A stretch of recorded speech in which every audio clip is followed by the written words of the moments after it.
Hey, this is the Multi-Passionate PSA. My name is Caitlin Bosshart. I'm a life coach for multi-passionate creatives, and this is a video series that I'm creating to flip the script on the common misconceptions and limiting beliefs that multi-passionate people have about themselves, their passion projects, the life that they want to create for themselves. And my hope is that you will begin to see that who you are is not something that needs to be fixed. And that by actually leaning into your natural tendencies is the way that you can not only create a life that is truly fulfilling for yourself, but that it will also help you to bring your ideas, your solutions, and the beauty that you're meant to create out into the world, because we need what you have to offer.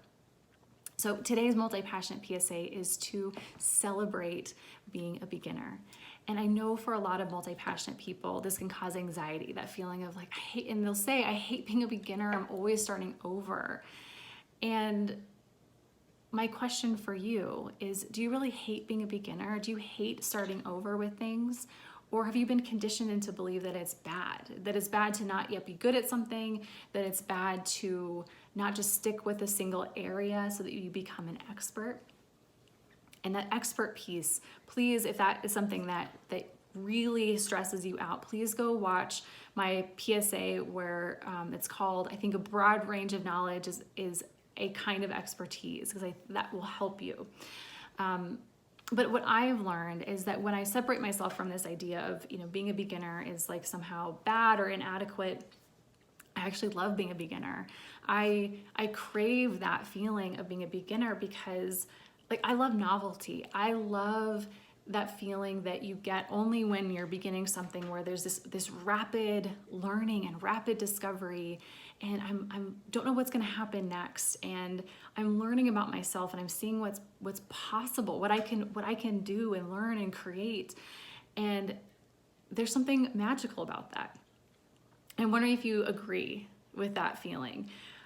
I was actually thinking back to some of the, what that was like some of those first times that I figured things out. So I can still remember where I was on the mountain and the way that it felt in my body the first time I figured out how to do a fluid heel to toe turn on my snowboard.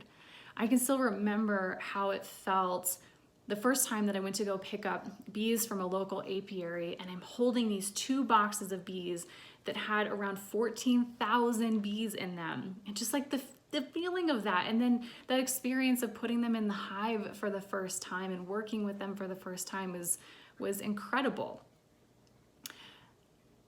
And then there's like that satisfaction of, the first time that you do something, getting to step back and admire it. Like the first time I did a garden design and stepping back and realizing, oh my gosh, I went from having really no idea what I was doing, or felt like I had no idea what I was doing, which again wasn't totally true, but I had that feeling, that thought, and those concerns, to then stepping on the other side of it and be like, wow, I learned so much. And I've proven to myself this is something that I can do. It's an amazing feeling. There really is, a sense of satisfaction that comes from that I crave, and I truly believe that you crave that too as a multi-passionate person.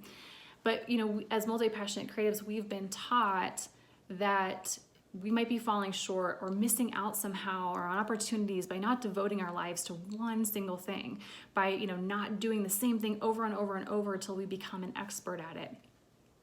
But what's actually true for us is that we'd be missing out on something more important and more exciting and more exhilarating, and that is that being a lifelong learner and being a beginner over and over and over again in ways that really fill us up and ignite like our sense of possibility and excitement and all of those things. And I don't know about you, but I'm not really willing to leave that feeling of being a beginner like back in my childhood. Like I want to feel that for the rest of my life. And the thing about being a beginner is it doesn't last that long. So what if we just leaned into it? It will be over sooner than we think that it will. It's always that beginning part before we start that feels really scary. But once we get into it and we actually lean into being a beginner, it's so exciting. So I actually wanted to share something that I've been working on right now. And I've always wanted to learn how to do watercolor. My great-grandmother was an incredible watercolorist. She's actually the first person who taught me how to paint. But she didn't teach me any like specific technique. And so I've always been kind of like, it's always been kind of mystifying to me of how watercolorists create the different techniques that they do. And so, you know, this is not a medium I'm familiar with. I use acrylic a lot, but I don't use watercolor. And I've actually been working through Sarah Simon's modern watercolor botanicals, and there's lessons in it. And it's just been so amazing and fun. You could actually find her on Instagram and follow along with her at The Mint Gardener. And her time lapses of her paintings are super mesmerizing for me. And so I think you'll enjoy it. Her page is beautiful and her content's amazing. But I've been working through this, and you know, and there are moments and there's like some ego that can get involved, especially in an area that, you know, painting, like I feel pretty competent in my ability to paint.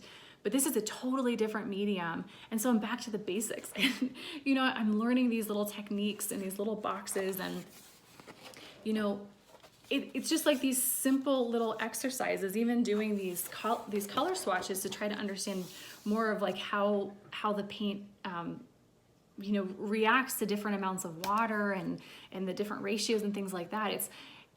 It's been so fun and so exciting for me to learn this. And there definitely are moments where I kind of want to jump ahead and almost like skip through the lessons and kind of get to the more advanced one where I have this, you know, beautiful end product.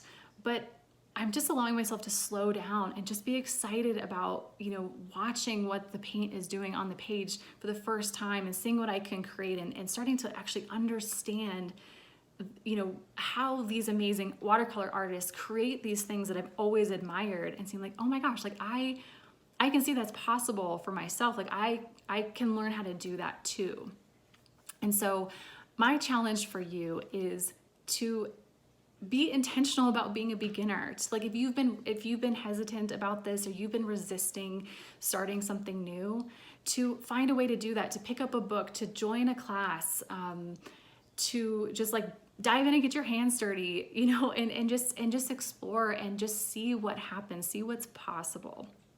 So please share with me what that is. And if you're having trouble getting started, as a reminder, you can access my free workshop, Finally Start Your Passion Projects. There's a workbook involved that will help you get going.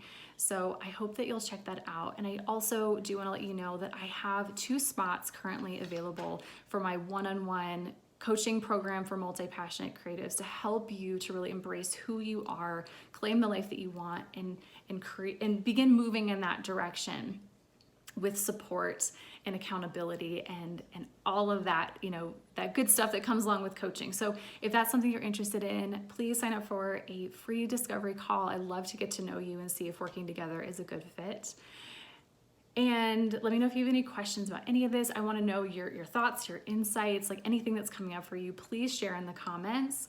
And I will end it the same way that I always do, with this weekly reminder to be unwilling to settle for less in the life that you want. The world craves your authenticity. I will see you next week for another multi-passionate PSA, and I hope you're having a great day.